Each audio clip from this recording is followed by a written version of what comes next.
പകൽ വാർത്ത തുടങ്ങുന്നു. ആദ്യം പ്രധാന തലക്കെട്ടുകൾ നോക്കാം.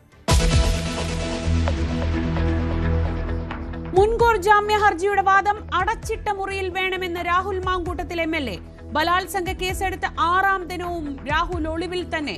ബംഗളൂരുവിലും പൊള്ളാച്ചിയിലും പരിശോധന. പാലക്കാട് ഫ്ളാറ്റിലെ കെയർടേക്കറുടെ മൊഴി രേഖപ്പെടുത്തിയ SIT. അതിജീവിതയെ അപമാനിച്ചതിൽ കൂടുതൽ പേർക്കെതിരെ കേസ്. ജാമ്യം തേടി രാഹുൽ ഈശ്വറും കോടതി.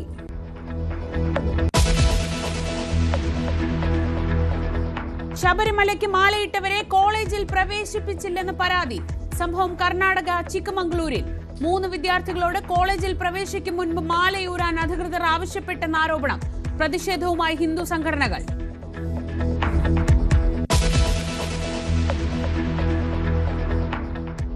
KSRTC ബസ് തടഞ്ഞ സംഭവത്തിൽ മേയർ ആര്യ രാജേന്ദ്രനെയും ഭർത്താവ് സച്ചിൻ ദേവിനെയും ഒഴിവാക്കി കുറ്റപത്രം.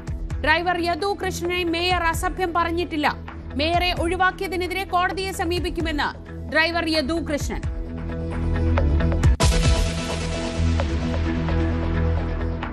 മസാല ബോണ്ട് പണം വകമാറ്റിയതിൽ മുഖ്യമന്ത്രിക്ക് വ്യക്തമായ പങ്കെന്ന് ED. മുഖ്യമന്ത്രി അധ്യക്ഷനായ യോഗത്തിൽ ഭൂമി വാങ്ങാൻ തീരുമാനമെടുത്തു. കിഫ്ബി ഡയറക്ടർ ബോർഡ് യോഗത്തിന്റെ മിനിറ്റ്സ് ഉൾപ്പെടുത്തി ED റിപ്പോർട്ട്.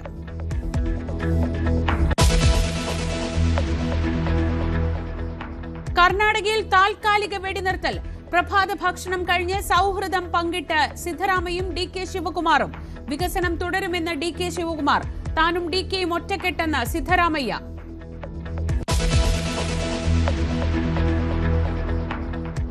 ശബരിമല സ്വർണ്ണക്കൊള്ളയിൽ A. പത്മകുമാറിന്റെ ജാമ്യാപേക്ഷ ഈ മാസം 8-ന് പരിഗണിക്കും. മിനിറ്റ്സിൽ ചെമ്പ് എന്ന് എഴുതിയത് മറ്റ് ബോർഡ് അംഗങ്ങളുടെ അറിവോടെ എന്ന വാദം. തെറ്റുപറ്റിയെങ്കിൽ തനിക്ക് മാത്രമല്ല ഉത്തരവാദിത്വമെന്ന് ജാമ്യാപേക്ഷയിൽ പത്മകുമാർ. ശബരിമലയിൽ തിരക്ക് തുടരുന്നു.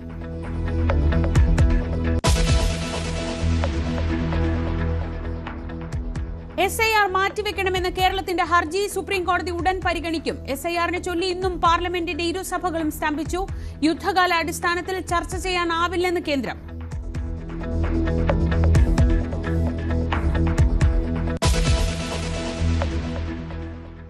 രാഹുൽ എവിടെ?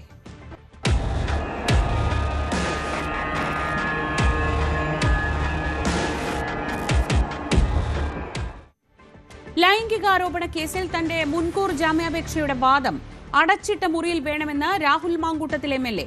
6ാം ദിവസവും ഒളിവിൽ തുടരുന്ന രാഹുലിന്റെ മുൻകൂർ ജാമ്യാപേക്ഷ തിരുവനന്തപുരം പ്രിൻസിപ്പൽ സെഷൻസ് കോടതി നാളെ പരിഗണിക്കും. എന്നാൽ അറസ്റ്റിന് മുൻകൂർ ജാമ്യാപേക്ഷ പരിഗണിക്കുന്നതുവരെ കാത്തു നിൽക്കേണ്ടെന്നാണ് ADGP അന്വേഷണ സംഘത്തിന് നൽകിയ നിർദ്ദേശം. തെളിവുകൾ നശിപ്പിക്കാനുള്ള സാധ്യത കണക്കിലെടുത്താണിത്. അതേസമയം രാഹുലിനെ കണ്ടെത്താൻ സംസ്ഥാനത്തിനകത്തും പുറത്തും പോലീസിന്റെ തെരച്ചിൽ തുടരുകയാണ്. അന്വേഷണ സംഘം 2ആയി തിരിഞ്ഞാണ് അന്വേഷണം. ഒരു സംഘം പൊള്ളാച്ചിയിലും ഒരു സംഘം കർണാടക അതിർത്തിയായ ബാംഗ്ലൂരിലും പരിശോധന നടത്തുകയാണ്. ബംഗളൂരിലെത്തിയ രാഹുൽ സഞ്ചരിച്ച കാർ പോലീസ് കണ്ടെത്തി. കാറിന് ഒപ്പമുണ്ടായിരുന്ന ആൾ ഓടി രക്ഷപ്പെട്ടു. ഡാൻ കുര്യൻ, VV വിനോദ് എന്നിവർ വിവരങ്ങളുമായി. ആദ്യം ഡാനിലേക്ക്. ഡാൻ, നാളെ മുൻകൂർ ജാമ്യാപേക്ഷ പരിഗണിക്കാനിരിക്കുകയാണിപ്പോൾ. കോടതിക്ക് മുന്നിൽ ഇത് അടച്ചിട്ട മുറിയിൽ വേണം വാദം എന്നതടക്കമുള്ള ആവശ്യങ്ങളുമായി രാഹുൽ മാങ്കൂട്ടത്തിൽ എത്തിയിട്ടുള്ളത്. നിയമപരമായി എന്തൊക്കെയാണ് സംഭവിക്കുന്നത്?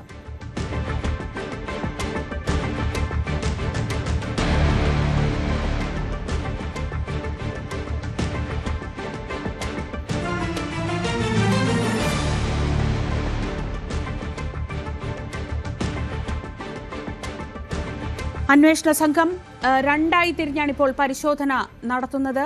അതിൽ ഒരു സംഘമാണ് രാഹുൽ സഞ്ചരിച്ചതെന്ന് കരുതുന്ന കാർ കണ്ടെത്തിയത്. എന്നാൽ അതിനാടകീയമായി ആ കാറിൽ ഉണ്ടായിരുന്ന ആൾ ഓടി രക്ഷപ്പെട്ടു എന്ന വിവരങ്ങൾ വരുന്നു. ഡാൻ കുര്യൻ ചേരുന്നുണ്ട് വിവരങ്ങളുമായി. ഡാൻ, നാളെ മുൻകൂർ ജാമ്യാപേക്ഷ പരിഗണിക്കാനിരിക്കെ നാടകീയമായ സംഭവവികാസങ്ങളെ കുറിച്ചൊക്കെ കേൾക്കുന്നു. ഒപ്പം കോടതിയെ സമീപിച്ചിരിക്കുന്ന രാഹുലിനുമുണ്ട് തന്റെ സ്വകാര്യത സംരക്ഷിക്കണമെന്നൊരാവശ്യം. എന്താണ് നിയമപരമായി, എങ്ങനെയാണ് രാഹുൽ മാങ്കൂട്ടത്തിൽ MLA ഈ കേസിൽ ഇപ്പോൾ നീങ്ങുന്നത്?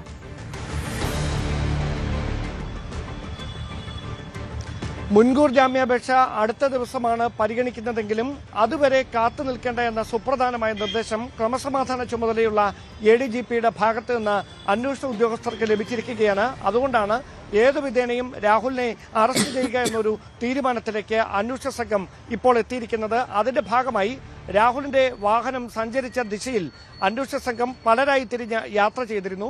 അങ്ങനെ പലപ്പോഴായി യാത്ര ചെയ്യുകയും കോയമ്പത്തൂർ, പൊള്ളാച്ചി, അതോടൊപ്പം പാലക്കാട് ഈ 3 സ്ഥലങ്ങളിലെ സംശയമുള്ള പലയിടങ്ങളിലും പരിശോധന നടത്തുകയും ചെയ്തു. പക്ഷേ അങ്ങനെയൊന്നും തുടർച്ചയായി പരിശോധന നടത്തിയിട്ടും രാഹുൽ എവിടെയാണ് എന്ന് കൃത്യമായി കണ്ടെത്താൻ അന്വേഷണ ഉദ്യോഗസ്ഥർക്ക് കഴിഞ്ഞില്ല. അതേസമയം ഈ വാഹനത്തിന്റെ ലൊക്കേഷൻ കൃത്യമായി ട്രേസ് ചെയ്ത് ഈ വാഹനത്തിന് അടുത്തേക്ക് എത്തിയപ്പോൾ രാഹുൽ മറ്റൊരു വാഹനത്തിൽ കടന്നിരുന്നു അവിടെ നിന്ന് എന്ന വിവരമാണ് ലഭിക്കുന്നത്.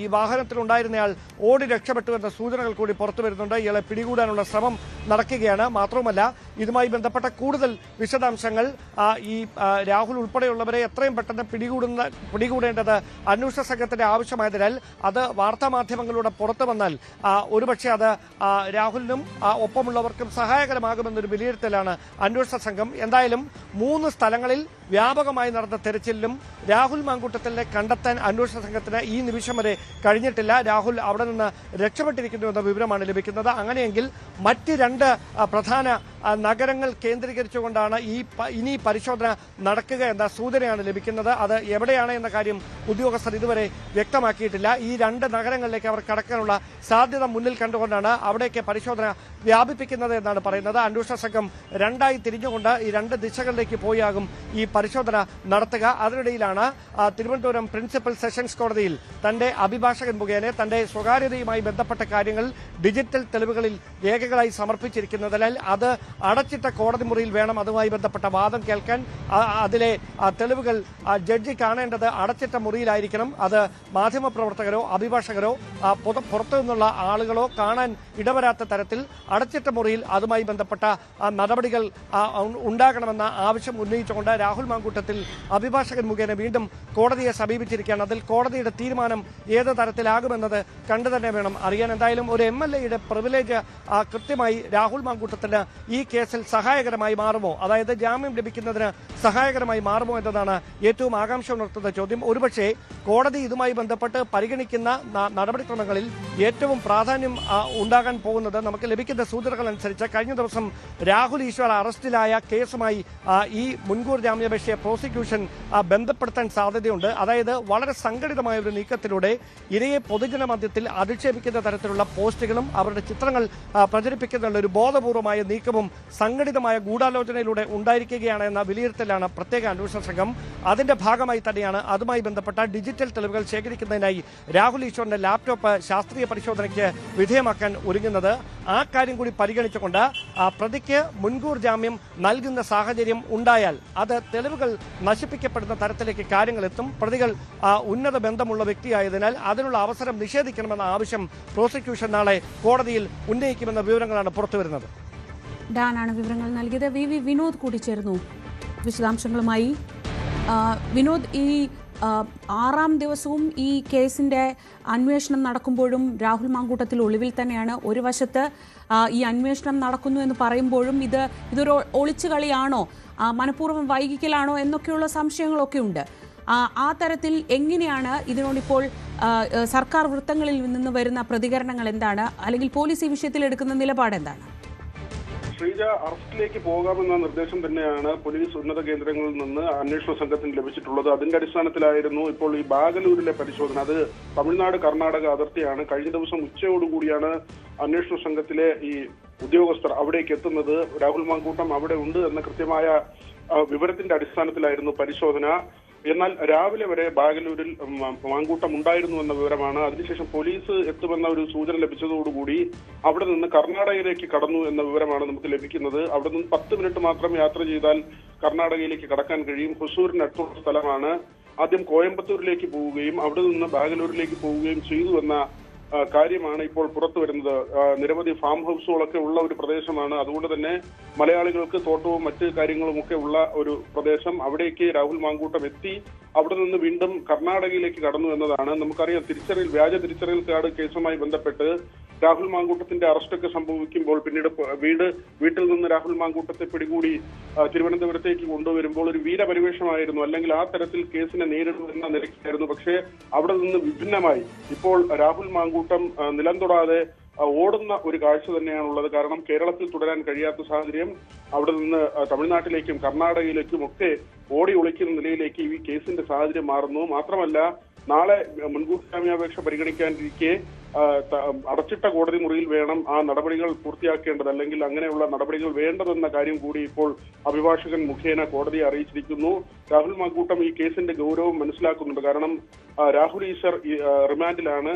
ഈ പെൺകുട്ടിയുടെ പേര് പോലും കൃത്യമായി പറഞ്ഞില്ലെങ്കിൽ പോലും ചില കാര്യങ്ങൾ വിശദീകരിക്കുന്ന തരത്തിൽ, ആളുകൾക്ക് മനസ്സിലാകുന്ന തരത്തിൽ ചില സൂചനകൾ നൽകി. നേരത്തെയും ഇത് ആവർത്തിച്ചിട്ടുണ്ടെന്ന കാര്യം പ്രോസിക്യൂഷൻ ചൂണ്ടിക്കാട്ടിയിരുന്നു.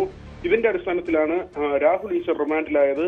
ആ ഒരു സാഹചര്യം കൂടി കാണുന്നുണ്ട്. മാത്രമല്ല, സോഷ്യൽ മീഡിയയിലൂടെ അപമാനിച്ച ദീപ അവർ രാജ്യം വിട്ടതായ വിവരമുണ്ട്, വിദേശത്തേക്ക് കടന്നു എന്ന കാര്യം. അതായത് ഈ പെൺകുട്ടിയെ പലരായി സോഷ്യൽ മീഡിയയിലൂടെ ആക്രമിക്കുന്ന ഒരു നിലയുണ്ടായിരുന്നു. ഇവരെല്ലാം തന്നെ ഇപ്പോൾ ഒളിവിൽ പോകുന്ന നിലയാണ്, അല്ലെങ്കിൽ പിന്നാക്കം പോകുന്ന ഒരു സാഹചര്യമാണ്. ഈ കേസുമായി ബന്ധപ്പെട്ട് നമ്മൾ ആദ്യം തന്നെ പറഞ്ഞത് നിയമമാണ് ഏറ്റവും പ്രധാനപ്പെട്ട കാര്യം. സോഷ്യൽ മീഡിയയിലെ വെട്ടുകളി കൂട്ടമല്ല ഇക്കാര്യങ്ങൾ തീരുമാനിക്കേണ്ടതെന്ന കാര്യങ്ങൾ കൃത്യമായി പറഞ്ഞിരുന്നു. അവിടെ കോൺഗ്രസിന്റെ സീനിയർ നേതാക്കൾ എടുത്ത നിലപാടുണ്ട്. അത് വി ഡി സതീശനാകട്ടെ, രമേശ് ചെന്നിത്തലയാകട്ടെ, അതോടൊപ്പം തന്നെ കെ മുരളീധരനാകട്ടെ, ഈ മൂന്ന് നേതാക്കളാണ് ഈ കാര്യത്തിൽ ഒരു കൃത്യമായ നിലപാട് സ്വീകരിച്ചത്. അവർ രാഹുൽ മാങ്കൂട്ടത്തെ ന്യായീകരിക്കുന്ന ഒരു നടപടികളിലേക്ക് പോയിരുന്നില്ല. ഇപ്പോൾ പോലീസും വിട്ടുവീഴ്ചയ്ക്കില്ല. സർക്കാർ നൽകിയിട്ടുള്ള നിർദ്ദേശം മുൻകൂർ ജാമ്യാപേക്ഷ പരിഗണിക്കുന്നതിന് മുൻപ് അറസ്റ്റ് ഉണ്ടായാലും തരക്കേടില്ല എന്ന നിലയ്ക്ക് തന്നെയാണ് പോലീസിന് നൽകിയിട്ടുള്ള നിർദ്ദേശം. ശ്രീജ. പി വിനോദാണ് വിവരങ്ങൾ നൽകിയത്. തിരുവനന്തപുരം പ്രിൻസിപ്പൽ സെഷൻസ് കോടതിയാണ് നാളെ രാഹുൽ മാങ്കൂട്ടത്തിന്റെ ജാമ്യാപേക്ഷ പരിഗണിക്കുന്നത്, മുൻകൂർ ജാമ്യാപേക്ഷ പരിഗണിക്കുന്നത്. അതിന് മുന്നോടിയായാണ് അടച്ചിട്ട മുറിയിൽ വാദം നടത്തണമെന്നൊരു ആവശ്യം ഇപ്പോൾ രാഹുൽ മാങ്കൂട്ടത്തിൽ കോടതിയിൽ ഉന്നയിച്ചിട്ടുള്ളത്. അതിനിടയിലാണ് രാഹുൽ മാങ്കൂട്ടത്തിൽ ഉണ്ടായിരുന്ന സ്ഥലത്തേക്ക് SIT സംഘം എത്തി. അവിടെ പക്ഷേ രാഹുൽ അപ്പോഴത്തേക്കും അവിടെ നിന്ന് പോയിട്ടുണ്ടായിരുന്നു എന്ന വിവരങ്ങൾ കൂടി വരുന്നത്. രാഹുൽ മാങ്കൂട്ടത്തിനെതിരായ ബലാത്സംഗ പരാതിയിൽ പാലക്കാട്ടെ ഫ്ളാറ്റിലെത്തി SIT മൊഴി രേഖപ്പെടുത്തി. ഫ്ളാറ്റിലെ കെയർ ടേക്കറുടെ മൊഴിയാണ് രേഖപ്പെടുത്തിയത്. കെയർ ടേക്കറെ സ്വാധീനിച്ച് രാഹുലും സംഘവും CCTV ദൃശ്യങ്ങൾ നശിപ്പിച്ചുവെന്ന നിഗമനത്തിലാണ് SIT. എന്നാൽ വ്യാഴാഴ്ച വൈകിട്ട് 4:30 ഫ്ളാറ്റിൽ നിന്ന് ജോലി കഴിഞ്ഞ് വീട്ടിലേക്ക് പോയെന്നും രാഹുൽ വ്യാഴാഴ്ച വൈകിട്ട് ഫ്ളാറ്റിൽ എത്തിയതിനെക്കുറിച്ച് അറിവില്ല എന്നുമാണ് കെയർ ടേക്കറുടെ മൊഴി. CCTV സംവിധാനത്തിൽ യാതൊരു ഇടപെടലും നടത്തിയിട്ടില്ല. രാഹുൽ രക്ഷപ്പെട്ട ചുവന്ന പോളോ കാർ 2 ആഴ്ചയായി ഫ്ളാറ്റിൽ ഉണ്ടായിരുന്നതായും വ്യാഴാഴ്ചയ്ക്ക് ശേഷം കാർ ഫ്ളാറ്റിൽ വന്നിട്ടില്ല എന്നുമാണ് മൊഴി. 3 കാറും MLA മാറി മാറി ഉപയോഗിച്ചിരുന്നുവെന്നും കെയർ ടേക്കർ SITക്ക് മൊഴി നൽകി. രാഹുൽ മാങ്കൂട്ടത്തിനെതിരായ ബലാത്സംഗ പരാതി നൽകിയ യുവതിക്കെതിരെ സൈബർ ആക്രമണം നടത്തിയവർക്കെതിരെ കേസ്. തിരുവനന്തപുരത്തും ഇടുക്കിയിലും കണ്ണൂരിലും അടക്കം കേസുകൾ രജിസ്റ്റർ ചെയ്തു. അതിജീവിതയെ തിരിച്ചറിയുന്ന വിധത്തിൽ ഫേസ്ബുക്ക് കുറിപ്പെഴുതിയ അബ്ദുൾ K നാസറിനെതിരെയാണ് ഇടുക്കി നെടുങ്കണ്ടം പോലീസ് കേസെടുത്തത്. കണ്ണൂരിൽ സുനിൽ മോൻ KM എന്ന ഫേസ്ബുക്ക് പ്രൊഫൈൽ ഉണ്ടാക്കിയ വ്യക്തിക്കെതിരെയാണ് കേസ്. സന്ദീപ് വാര്യരുടെ പോസ്റ്റിലെ വിവരങ്ങൾ സമൂഹമാധ്യമങ്ങളിൽ പ്രചരിപ്പിച്ചതിനാണ് കേസ്. തിരുവനന്തപുരത്തും ശ്രീകാര്യത്തും കേസ് രജിസ്റ്റർ ചെയ്തിട്ടുണ്ട്. ലൈംഗികാരോപണ കേസിൽ രാഹുൽ മാങ്കൂട്ടത്തിലിനെ കോൺഗ്രസ് സംരക്ഷിക്കുന്നില്ലെന്ന് രമേശ് ചെന്നിത്തല. സന്ദീപ് വാര്യർക്കെതിരായ കേസും നിയമത്തിന്റെ വഴിക്ക് പോകട്ടെ എന്നും ചെന്നിത്തല പറഞ്ഞു. അല്ല, കണ്ടുപിടിക്കേണ്ട പോലീസ് ഞങ്ങൾക്കെന്ത് വേണം? ആരെല്ലാം കുറ്റം ചെയ്തിട്ടുണ്ടെങ്കിൽ അവര് അതിന്റെ ശിക്ഷ അനുഭവിക്കണം. നിയമത്തിന്റെ വഴിക്ക് പോയി ഞങ്ങൾക്ക് എന്ത് കാര്യം? ചിലർ സംരക്ഷിക്കുന്നു എന്നാണ് ആരോപണം വരുന്നത്. ഞങ്ങളാരും സംരക്ഷിക്കുന്നില്ല, പാർട്ടിയെ സംരക്ഷിക്കുന്നു. അതിജീവിത വെളിപ്പെടുത്തി എന്ന് പറഞ്ഞുകൊണ്ട് രാഹുൽ ഈശ്വറിനെ അറസ്റ്റ് ചെയ്ത് ജയിലിൽ അടച്ചിട്ടുണ്ട്. അതേ കേസിൽ തന്നെയാണ് സന്ദീപ് വാര്യരും പ്രതിയാക്കപ്പെട്ടിരിക്കുന്നത്. അതേ നടപടിക്രമം അദ്ദേഹത്തിനെതിരെ വരില്ലേ? സ്വാഭാവികമല്ലേ? നിയമത്തിന്റെ വഴിക്ക് പോകും. നിയമം എല്ലാവർക്കും ഒരുപോലെയാണ്. കിഫ്ബി മസാല ബോണ്ട് കേസിൽ കിഫ്ബി ചെയർമാനായ മുഖ്യമന്ത്രിക്ക് വ്യക്തമായ പങ്കെന്ന് ED. മുഖ്യമന്ത്രി അധ്യക്ഷനായ യോഗത്തിലാണ് ഭൂമി വാങ്ങാൻ തീരുമാനിച്ചത്. കിഫ്ബി ഡയറക്ടർ ബോർഡ് യോഗത്തിന്റെ മിനിറ്റ്സ് ഉൾപ്പെടുത്തിയാണ് റിപ്പോർട്ട് സമർപ്പിച്ചത്. മുഖ്യമന്ത്രി ഒപ്പിട്ട ഭൂമി വാങ്ങിയതിന്റെ രേഖകൾ സഹിതമാണെന്നും ED വ്യക്തമാക്കി. കിഫ്ബി ചെയർമാനായ മുഖ്യമന്ത്രിക്ക് വ്യക്തമായ പങ്കുണ്ടെന്നാണ് EDയുടെ റിപ്പോർട്ടിൽ പറയുന്നത്. കിഫ്ബി ഡയറക്ടർ ബോർഡ് യോഗത്തിന്റെ മിനിറ്റ്സ് ഉൾപ്പെടുത്തിയാണ് ED റിപ്പോർട്ട്. മസാല ബോണ്ടിലൂടെ സമാഹരിച്ച ഫണ്ട് ഉപയോഗിച്ച് 466 കോടിയുടെ ഭൂമി വാങ്ങിയത് ചട്ടലംഘനമാണെന്നതടക്കമുള്ള വിവരങ്ങൾ ഉൾപ്പെടുത്തി 150-ലധികം പേജുള്ള റിപ്പോർട്ടാണ് ED അഡ്ജൂഡിക്കേറ്റിംഗ് കമ്മിറ്റിക്ക് സമർപ്പിച്ചിട്ടുള്ളത്. 2019 ജനുവരി 17 മുഖ്യമന്ത്രിയുടെ നേതൃത്വത്തിൽ ചേർന്ന യോഗത്തിലാണ് മസാല ബോണ്ട് സമാഹരണത്തിനുള്ള തീരുമാനമെടുത്തത്. 2019 മാർച്ചിൽ മസാല ബോണ്ട് ഇറക്കി കിഫ്ബി 2150 കോടി രൂപ സമാഹരിച്ചു. കിഫ്ബി പ്രവർത്തനങ്ങൾ നിയമാനുസൃതമല്ലെന്നും ക്രമക്കേടുകൾ ഉണ്ടെന്നും ഉള്ള CAG റിപ്പോർട്ടിന്റെ തുടർന്നാണ് ഇഡിയുടെ അന്വേഷണം. മസാല ബോണ്ട് വഴി കണ്ടെത്തിയ പണം അടിസ്ഥാന സൗകര്യ വികസനത്തിന് ഉപയോഗിച്ചതിലെ ചട്ടലംഘനം, വിദേശ കടമെടുപ്പ് അധികാര കേന്ദ്രത്തിന് മാത്രമെന്നിരിക്കെ അധികാര പരിധിയിലുള്ള കടന്നുകയറ്റം, ഭരണഘടനാ വിരുദ്ധത എന്നിവ റിപ്പോർട്ടിൽ ചൂണ്ടിക്കാട്ടുന്നുമുണ്ട്. എന്നാൽ ഫെമ നിയമമടക്കം ഒരു നിയമവും ലംഘിച്ചിട്ടില്ലെന്നും മസാല ബോണ്ട് വരുമാനത്തിന്റെ വിഹിതം നിയമപരമായി മാത്രമേ വിനിയോഗിച്ചിട്ടുള്ളൂ എന്നുമാണ് മുൻ ധനമന്ത്രി കൂടിയായ തോമസ് ഐസക്കിന്റെ പ്രതികരണം. എന്തായാലും വിഷയത്തെ രാഷ്ട്രീയമായി തന്നെ പ്രതിരോധിക്കാനാണ് CPM-ന്റെ തീരുമാനം. ാണ് വിവരങ്ങൾ നൽകിയത്. അതേസമയം മസാല ബോണ്ടിലെ മുഖ്യമന്ത്രിക്കുള്ള ED നോട്ടീസ് നാടകമാണെന്ന് Ramesh Chennithala. ED notice CPM BJP ഡീലിന്റെ ഭാഗമായ നാടകമാണ്. മസാല ബോണ്ടിൽ അഴിമതി നടത്തിയത് ലാവ്ലിൻ കമ്പനിക്ക് ലാഭമുണ്ടാക്കാനാണെന്നും രമേശ് ചെന്നിത്തല ആരോപിച്ചു. CPM-നെ സഹായിക്കാനാണ്. തെരഞ്ഞെടുപ്പ് കഴിഞ്ഞാൽ ED ഇല്ല, നോട്ടീസും ഇല്ല, ഒന്നുമില്ല, നടപടിയില്ല. അപ്പോൾ ഇപ്പൊ കൊടുത്തിരിക്കുന്ന നോട്ടീസ് ദുർബലമാകുന്ന ജനവിരുദ്ധത നിറഞ്ഞ ഈ ഗവൺമെന്റിനെയും മുഖ്യമന്ത്രിയെയും സംരക്ഷിക്കാൻ വേണ്ടിയാണ്. ലാവ്ലിൻ കേസുമായി മസാല ബോണ്ടിന് ബന്ധമുണ്ട്. ലാവ്ലിൻ കമ്പനിയിൽ ഷെയറുള്ള CDPQ എന്ന കമ്പനിക്ക് 1000 കോടിയിലധികം രൂപയുടെ ലാഭമുണ്ടാക്കിയ ഒരിടപാടാണിത്. EDയുടെ നോട്ടീസ് ഞങ്ങൾ വിശ്വസിക്കുന്നില്ല, അത് കള്ളത്തരമാണ്. പക്ഷേ മസാല ബോണ്ടിൽ നടന്ന അഴിമതി ഇന്നല്ലെങ്കിൽ നാളെ അന്വേഷിക്കപ്പെടും. അതിന് കുറ്റക്കാരെ നിയമത്തിന് മുമ്പിൽ കൊണ്ടുവരാൻ ഞങ്ങൾ എല്ലാ പരിശ്രമവും നടത്തും. ഇതെല്ലാം ഒരു കള്ളക്കളിയാണ്. CPM-ഉം BJP-യും തമ്മിലുള്ള അണ്ടർഹാൻഡ് ഡീലാണ്. ഇവർ തമ്മിലുള്ള അന്തർധാരയാണ്. അതുകൊണ്ട് ഈ നോട്ടീസിനെ നിങ്ങൾ ആരും ഗൗരവത്തിലെടുക്കേണ്ട. തിരുവനന്തപുരം മേയർ ആര്യ രാജേന്ദ്രനും ഭർത്താവ് സച്ചിൻ ദേവ് MLA-യും KSRTC ബസ് തടഞ്ഞ കേസിൽ കുറ്റപത്രത്തിൽ നിന്ന് ഇരുവരെയും ഒഴിവാക്കി. KSRTC ഡ്രൈവർ യദു കൃഷ്ണനെ മേയർ അസഭ്യം പറഞ്ഞിട്ടില്ലെന്ന് കുറ്റപത്രത്തിൽ പറയുന്നു. മേയറുടെ സഹോദരൻ അരവിന്ദ് മാത്രമാണ് നിലവിൽ പ്രതി. കുറ്റപത്രത്തിൽ നിന്ന് മേയറെയും ഭർത്താവിനെയും ഒഴിവാക്കിയതിനെതിരെ സ്വകാര്യ അന്യായം ഫയൽ ചെയ്യുമെന്ന് പരാതിക്കാരൻ യദു കൃഷ്ണൻ പറഞ്ഞു. KSRTC ബസ് തടഞ്ഞ സംഭവവുമായി ബന്ധപ്പെട്ട് മാസങ്ങൾക്ക് മുമ്പ് കന്റോൺമെന്റ് പോലീസ് വഞ്ചിയൂർ കോടതിയിൽ സമർപ്പിച്ച കുറ്റപത്രത്തിലെ വിശദാംശങ്ങളാണ് ഇന്ന് പുറത്തു വന്നിരിക്കുന്നത്. ഇതിൽ പ്രധാനമായി എടുത്തു പറയുന്ന കാര്യം, മേയർ ആര്യ രാജേന്ദ്രന്റെയും സച്ചിൻ ദേവിന്റെയും ഒപ്പം വാഹനം ഓടിച്ചിരുന്ന മേയറുടെ സഹോദരൻ അരവിന്ദാണ് ഈ വാഹനം ബ്ലോക്ക് ചെയ്ത് KSRTC ബസ് ബ്ലോക്ക് ചെയ്ത് നിർത്തി മാർഗതടസ്സം സൃഷ്ടിച്ചതെന്നാണ്. അതിൽ മാത്രമേ തെളിവുകൾ കണ്ടെത്താൻ കഴിഞ്ഞിട്ടുള്ളൂ എന്നാണ് കുറ്റപത്രത്തിൽ പോലീസ് പറയുന്നത്. അതോടൊപ്പം ഹൈഡ്രോളിക് സംവിധാനമുള്ള ഒരു ബസ്സിനകത്തേക്ക് സച്ചിൻ ദേവിന് ഇടിച്ചു കയറാൻ കഴിയില്ല. അവിടെ ഡ്രൈവർ സ്വിച്ച് ഓൺ ചെയ്തതിനെ തുടർന്നാണ് ഡോർ ഓപ്പൺ ആയത്. അതുകൊണ്ട് മാത്രമാണ് സച്ചിൻ ദേവിന് അകത്ത് കടക്കാൻ കഴിഞ്ഞത്. അതോടൊപ്പം ബസ്സിൽ യാത്ര ചെയ്തിരുന്ന ചിലർ മൊഴിയായി നൽകിയിരിക്കുന്നത് അവിടെ അസഭ്യം അല്ല പറഞ്ഞത്, മറിച്ച് തർക്കമുണ്ടാകുകയും അതായത് അശ്ലീല ആംഗ്യം കാണിച്ചതിന്റെ പേരിൽ തർക്കമുണ്ടാകുകയും അത് വാക്ക് തർക്കത്തിലേക്ക് നീങ്ങുകയുമാണ് ചെയ്തത്. അതിനപ്പുറത്തേക്കുള്ളതൊന്നും സംഭവിച്ചിട്ടില്ല എന്ന് മൊഴി നൽകിയിട്ടുണ്ട് എന്നാണ് കുറ്റപത്രത്തിലെ പരാമർശം. അതേസമയം യദു ചൂണ്ടിക്കാണിക്കുന്നത് തന്നെ വ്യക്തിപരമായി മോശപ്പെടുത്തുന്ന തരത്തിലുള്ള പരാമർശങ്ങൾ സച്ചിൻ ദേവ് MLA-യുടെ ഭാഗത്ത് നിന്ന് ഉണ്ടായി എന്നാണ്. അതുകൊണ്ട് തന്നെ ഈ കുറ്റപത്രത്തിൽ നിന്ന് മേയറെയും സച്ചിൻ ദേവിനെയും ഒഴിവാക്കാൻ നടത്തിയ നീക്കത്തിനെതിരെ പ്രൈവറ്റ് കംപ്ലൈന്റ് ഫയൽ ചെയ്യാനുള്ള ശ്രമമാണ് യദു നടത്തിക്കൊണ്ടിരിക്കുന്നത്. ഒപ്പം ഈ ബസ്സിലെ കണ്ടക്ടർ ഈ CCTV ദൃശ്യങ്ങൾ ഡിലീറ്റ് ആക്കാൻ ബോധപൂർവമായ ഇടപെടൽ ഈ കണ്ടക്ടർ നടത്തിയെന്ന പരാതിയും യദുവിനുണ്ട്. അത് ചൂണ്ടിക്കാണിച്ചുകൊണ്ട് ഈ കണ്ടക്ടറെ കൂടി പ്രതി ചേർത്തുകൊണ്ട് പ്രൈവറ്റ് കംപ്ലൈന്റ് ഫയൽ ചെയ്യാൻ ഒരുങ്ങുകയാണ് KSRTC ഡ്രൈവറായിരുന്ന യദു. ശബരിമല സ്വർണ്ണക്കൊള്ളയിൽ റിമാൻഡിൽ കഴിയുന്ന ദേവസ്വം മുൻ പ്രസിഡന്റ് A. പത്മകുമാറിന്റെ ജാമ്യാപേക്ഷ പരിഗണിക്കുന്നത് മാറ്റി.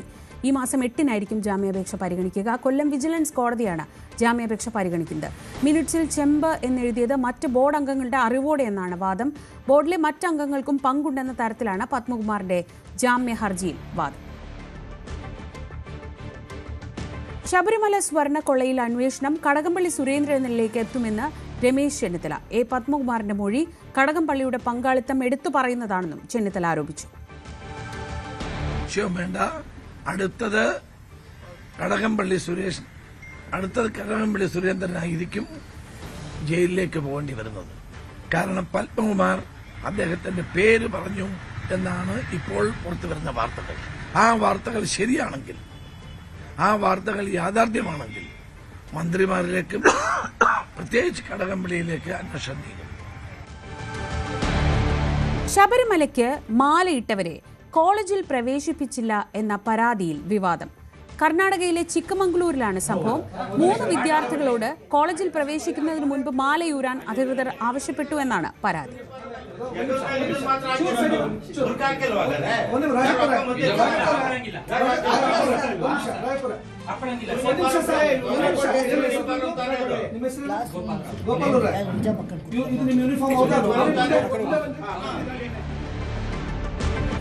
ಸಮವಸ್ತ್ರ ಬಿಟ್ಟು ಬೇರೆ ಯಾವುದಕ್ಕೂ ಆಡಳಿತ ಮಂಡಳಿ ಏನು ನಿರ್ಧರಿಸುತ್ತೋ ಅದೇ ಸಮವಸ್ತ್ರ ಇರಬೇಕು, ಬೇರೆ ಏನೂ ಹಾಕಬಾರ್ದು ಅಂತ ಒಂದು ಆದೇಶ ಇದೆ.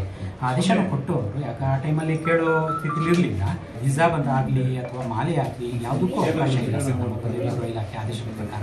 ಹಾಗಾಗಿ ಹಿಜಾಬ್ ಯಾರೂ ಹಾಕ್ಕೊಂಡೇ ಬರೋದಿಲ್ಲ PUCಯಲ್ಲಿ. ಹಾಗೆಯೇ ಸಮವಸ್ತ್ರನೂ ಯಾರೂ ಹಾಕ್ಕೊಂಡೇ ಬರೋದಿಲ್ಲ. ಇವತ್ತು ಒಂದು 2-3 ಹುಡುಗರು ಹಾಕ್ಕೊಂಡ್ಬಂದಿದ್ರು, ಅವರಿಗೆ ಒಳಗಡೆ ಹಾಕ್ಕೊಳ್ಳಿಯಪ್ಪ ಅವಕಾಶ ಇಲ್ಲ, ನಮ್ಮ ಕಾಲೇಜಲ್ಲಿ ಅವಕಾಶ ಇಲ್ಲ, ಸಮವಸ್ತ್ರ ಅಂತ ಏನು ಆಡಳಿತ ಮಂಡಳಿ ಮಾಡಿದೆಯೋ ಅದರ പ്രകാര ಹಾಕೋಬೇಕು. മനു ഭരത് വിവരങ്ങളുമായി. മനു, എന്താണ് ഈ വിവാദങ്ങൾക്ക് അടിസ്ഥാനം? നിലവിൽ ഈ കോളേജ് മാനേജ്മെന്റ് ഇതുമായി ബന്ധപ്പെട്ട് എന്തെങ്കിലും വിശദീകരണം നൽകുന്നുണ്ടോ?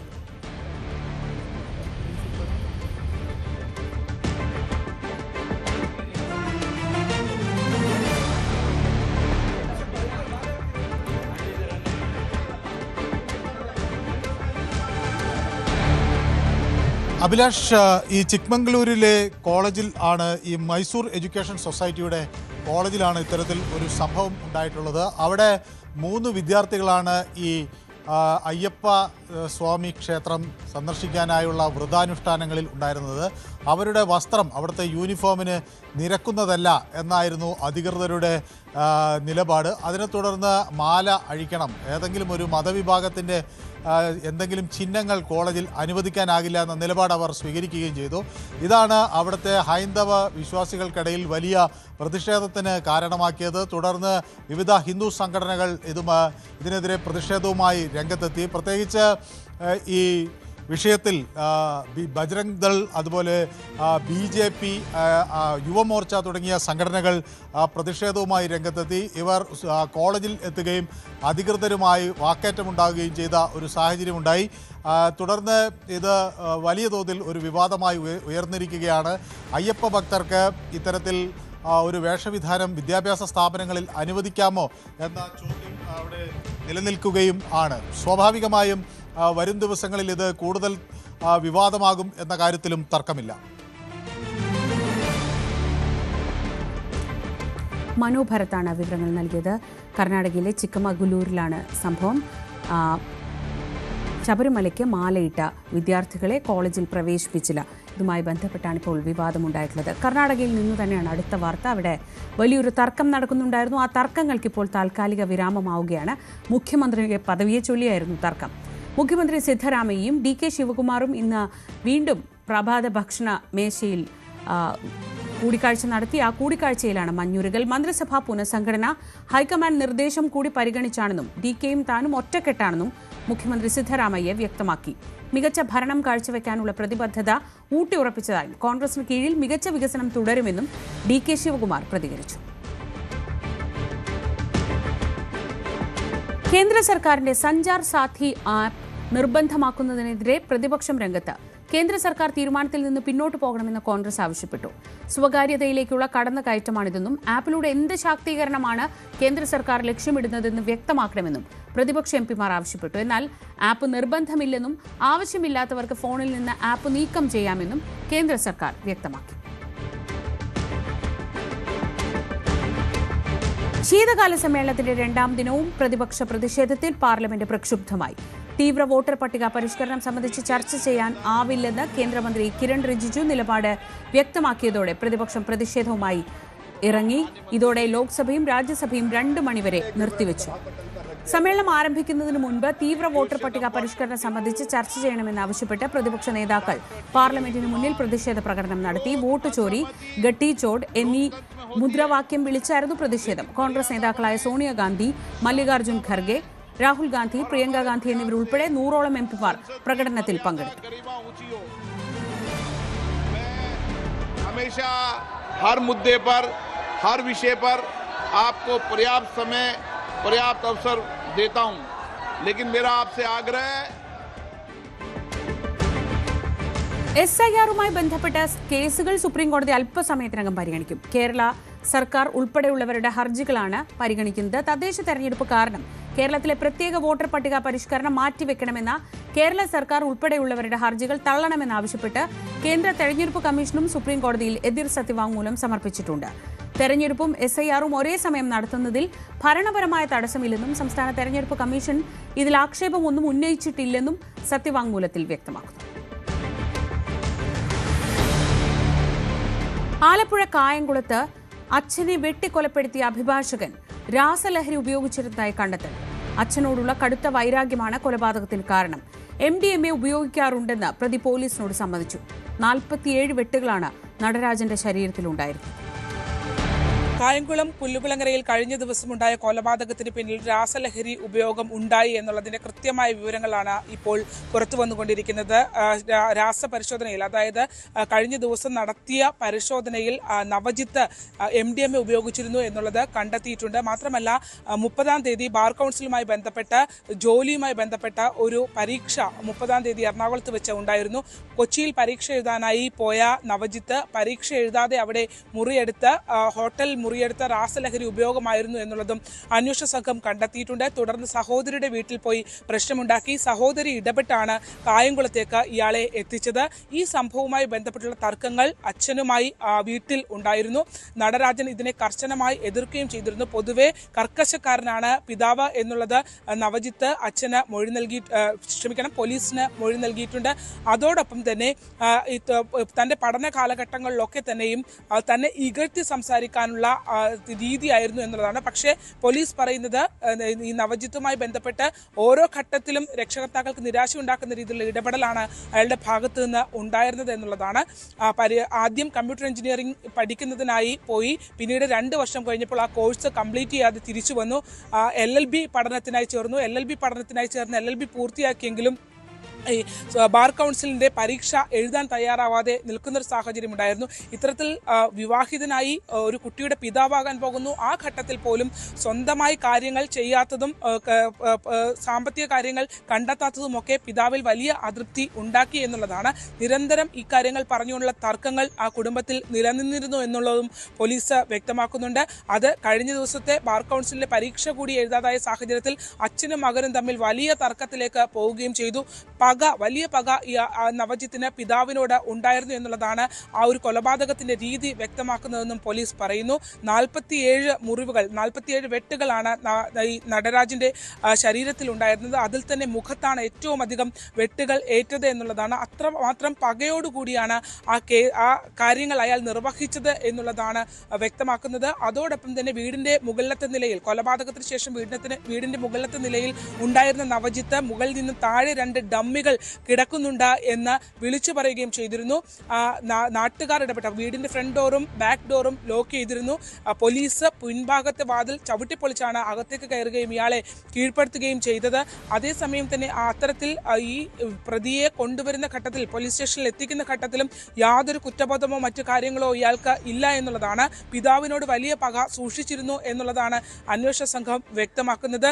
അമ്മയെ ആക്രമിച്ചതിനെ സംബന്ധിച്ച് നൽകിയ മറുപടി, അച്ഛനെ ഉപദ്രവിക്കുന്നതിനിടയിൽ അമ്മ വട്ടം കയറി, അതുകൊണ്ട് അമ്മയെയും വെട്ടി പരിക്കേൽപ്പിച്ചു എന്നുള്ളതാണ്. ഈ നവജിത്തിന്റെ വെട്ടേറ്റ് അമ്മയുടെ കൈവിരൽ 3 അറ്റുപോയിരുന്നു. അത്തരത്തിൽ അതിക്രൂരമായ രീതിയിലാണ് നവജിത്ത് രക്ഷകർത്താക്കളെ ആക്രമിച്ചത് എന്നുള്ളതാണ്.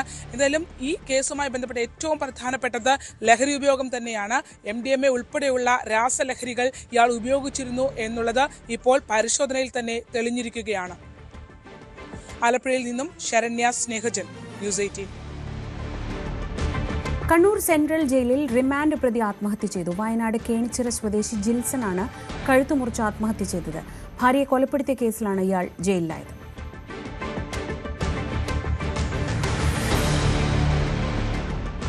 തൃശൂർ പേരാമംഗലത്ത് 3 പേർക്ക് കുത്തേറ്റു. വഴിയിൽ വാഹനം പാർക്ക് ചെയ്തതിനെ ചൊല്ലിയുള്ള തർക്കമാണ് കത്തിക്കുത്തിൽ കലാശിച്ചത്. ഇന്നലെ രാത്രി 11 മണിയോടെയാണ് സംഭവം. പെരിങ്ങന്നൂർ സ്വദേശികളായ അഭിനന്ദ്, പിതാവ് ബിജേഷ്, അഭിജിത്ത് എന്നിവർക്കാണ് കുത്തേറ്റത്. കേച്ചേരി സ്വദേശിയായ കൃഷ്ണകിഷോർ എന്ന ആളാണ് ഇവരെ കുത്തി പരിക്കേൽപ്പിച്ചത്. പ്രതിയെ പിടികൂടിയിട്ടില്ല.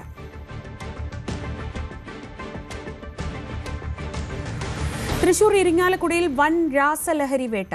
കാറിന്റെ രഹസ്യ അറയിൽ ഒളിപ്പിച്ച് കടത്തുകയായിരുന്ന 245 ഗ്രാം MDMA പിടികൂടി. സംഭവത്തിൽ കൊടുങ്ങല്ലൂർ ഏരിയാട് സ്വദേശി ഫഹദിനെ കസ്റ്റഡിയിലെടുത്തു. തൃശൂർ റൂറൽ ഡാൻസ് ഓഫ് സംഘമാണ് പ്രതിയെ പിടികൂടിയത്. പത്തനംതിട്ടയിൽ കാപ്പ കേസ് പ്രതിക്ക് വിവരം ചോർത്തി നൽകിയ ASIക്ക് സസ്പെൻഷൻ. തിരുവല്ല പോലീസ് സ്റ്റേഷനിൽ ജോലി ചെയ്തിരുന്ന ASI ബിനുകുമാറിനെയാണ് സസ്പെൻഡ് ചെയ്തത്. കോടതിയിൽ ഹാജരാക്കും മുൻപ് പ്രതികൾക്ക് ജാമ്യം കിട്ടാൻ സഹായിക്കുന്ന രീതിയിൽ റിമാൻഡ് റിപ്പോർട്ട് വിവരം ഉൾപ്പെടെ ചോർത്തി നൽകിയെന്നാണ് കണ്ടെത്തൽ. DIG അജിത ബീഗമാണ് നടപടിയെടുത്തത്. തിരുവനന്തപുരം സ്വദേശിയായ ബിനുകുമാറിനെതിരെ കൂടുതൽ നടപടിക്കായി വിശദമായ അന്വേഷണത്തിന് ഉത്തരവിട്ടിട്ടുണ്ട്. വിധി കാത്ത് കേരളം.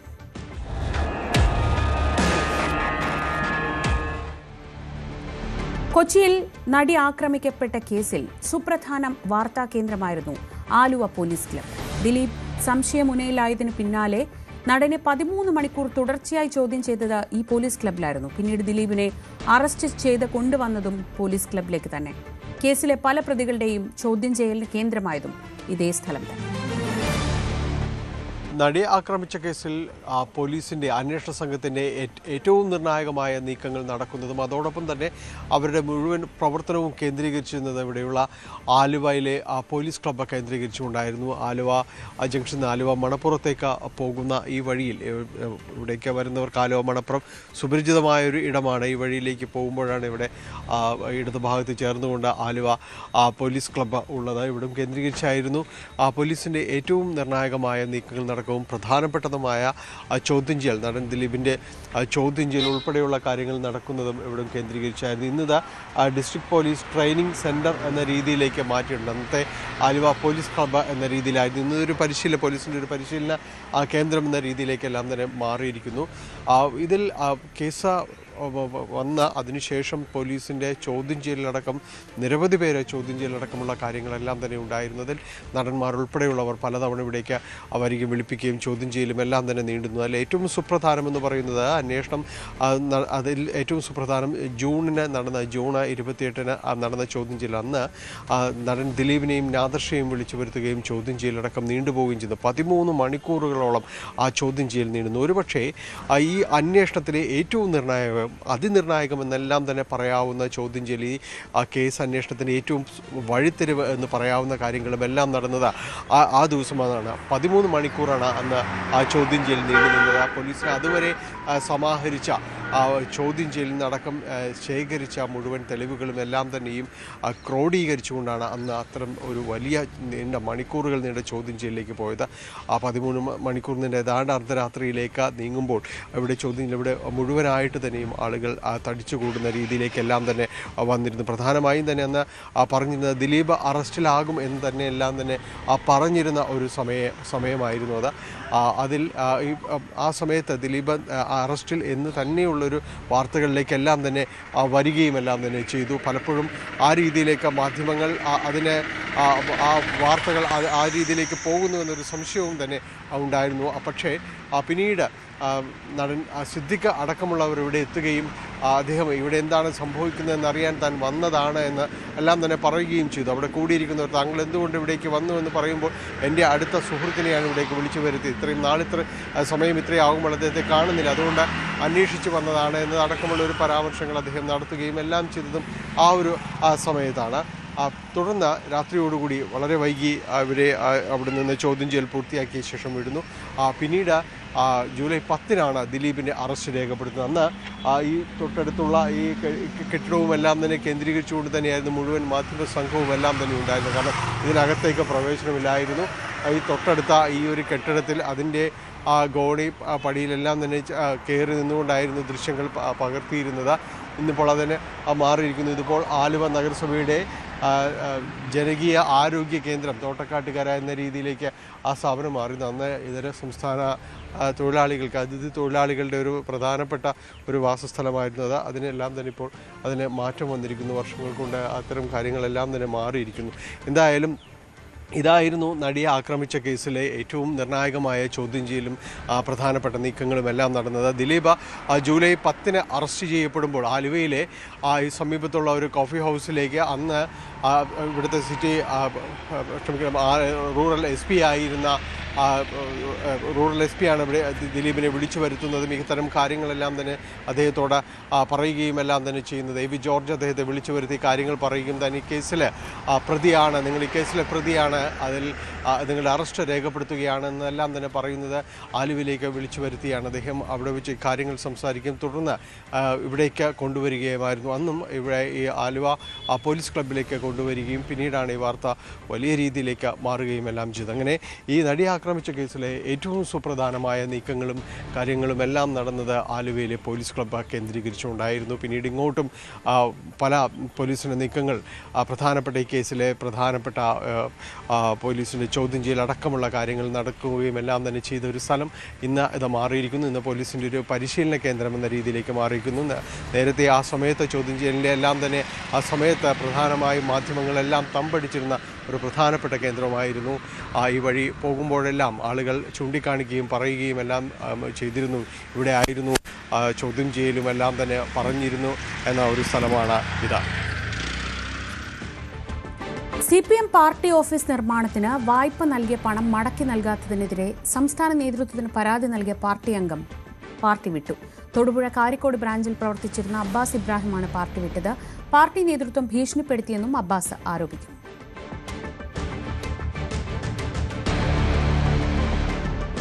KPCC അംഗം NK അബ്ദുറഹ്മാൻ പാർട്ടിയെ ചതിച്ചെന്ന് DCC president K Praveenkumar. Karassery ബാങ്കിൽ ഡയറക്ടർമാർ അറിയാതെ അനധികൃതമായി 800-ലധികം വോട്ടുകൾ ചേർത്തു. ബാങ്ക് കച്ചവടമാണ് നടന്നതെന്നും ബാങ്കിൽ അഡ്മിനിസ്ട്രേറ്റർ ഭരണം ഏർപ്പെടുത്തിയതിനെതിരെ കോടതിയെ സമീപിച്ചുവെന്നും പ്രവീൺകുമാർ പറഞ്ഞു. കാരശ്ശേരി ബാങ്കിന്റെ ചെയർമാൻ KPCC മെമ്പർ NK അബ്ദുറഹ്മാനായിരുന്നു. അവിടുത്തെ ഡയറക്ടർമാർ അറിയാതെ ജീവനക്കാരുടെ വ്യാജ ID ഉപയോഗിച്ച് ഒറ്റ രാത്രി കൊണ്ട് 800-ലേറെ വോട്ടുകൾ CPM-കാരുടെ വോട്ട് ചേർത്തി. അബ്ദുറഹ്മാനും CPM-കാർക്ക് ബാങ്ക് വിറ്റു എന്നാണ് പ്രാദേശിക കോൺഗ്രസുകാർ ഞങ്ങൾക്ക് നൽകിയ റിപ്പോർട്ട്. മാത്രവുമല്ല, അതിലേറ്റവും രസകരമായ സംഭവം, അതിൽ പ്രതിഷേധിച്ച് 9 ഡയറക്ടർമാർ അവിശ്വാസത്തിന് ഇന്നലെ രാവിലെ നോട്ടീസ് കൊടുത്തു. ഇന്നലെ വൈകുന്നേരം ആ ബാങ്ക് പിരിച്ചുവിട്ട് അഡ്മിനിസ്ട്രേറ്റർ ഭരണം വന്നു. വ്യാജ ID ഉപയോഗിച്ച് വോട്ടർമാരെ ചേർത്തതിന് മുക്കം പോലീസിൽ അവിടുത്തെ ജീവനക്കാർ പരാതി കൊടുത്തിട്ടുണ്ട്. ഡയറക്ടർമാർ അറിയാതെ വോട്ട് ചേർത്തതിന് ഡയറക്ടർമാരും പോലീസിൽ നിന്ന് പരാതി കൊടുക്കുന്നുണ്ട്. ഹൈക്കോടതിയിൽ ഇന്നലെ കേസ് ഫയൽ ചെയ്തിട്ടുണ്ട്. മെമ്പർഷിപ്പ് ഡയറക്ടർമാർ അറിയാതെ ചേർത്തതിനും ഇന്ന് അനധികൃത പിരിച്ചുകൊണ്ടതിനും ഹൈക്കോടതി സമീപിക്കുകയാണ്. നാളെയോ മറ്റന്നാളോ വിധി കിട്ടുന്ന പ്രതീക്ഷിക്കുന്നു. ഇവിടെ നടന്നത് സത്യം പറഞ്ഞാൽ ബാങ്ക് കച്ചവടം നടത്തിയെന്ന് പ്രാദേശിക പാർട്ടിയുടെ റിപ്പോർട്ട് ശരിയാണെന്ന് DCC ബോധ്യപ്പെട്ടിരിക്കുന്നു. ഇടപ്പള്ളി മണ്ണൂത്തി ദേശീയപാത നിർമ്മാണം ഇഴയുന്നതിൽ ഇടപെട്ട ഹൈക്കോടതി. ദേശീയപാത അതോറിറ്റിയോട് ഹൈക്കോടതി റിപ്പോർട്ട് തേടി. നിർമ്മാണ പുരോഗതി സംബന്ധിച്ച് റിപ്പോർട്ട് നൽകാനാണ് ഡിവിഷൻ ബെഞ്ചിന്റെ നിർദ്ദേശം. സെപ്റ്റംബറിനെ അപേക്ഷിച്ച് നിർമ്മാണത്തിന് വേഗം പോരെന്ന് തൃശൂർ ജില്ലാ കളക്ടർ ഹൈക്കോടതി അറിയിച്ചു.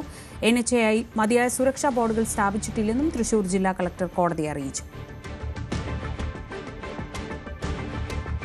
നാവികസേനാ ദിനാചരണത്തിൽ പങ്കെടുക്കാൻ നാളെ രാഷ്ട്രപതി ദ്രൗപദി മുർമു തിരുവനന്തപുരത്തെത്തും.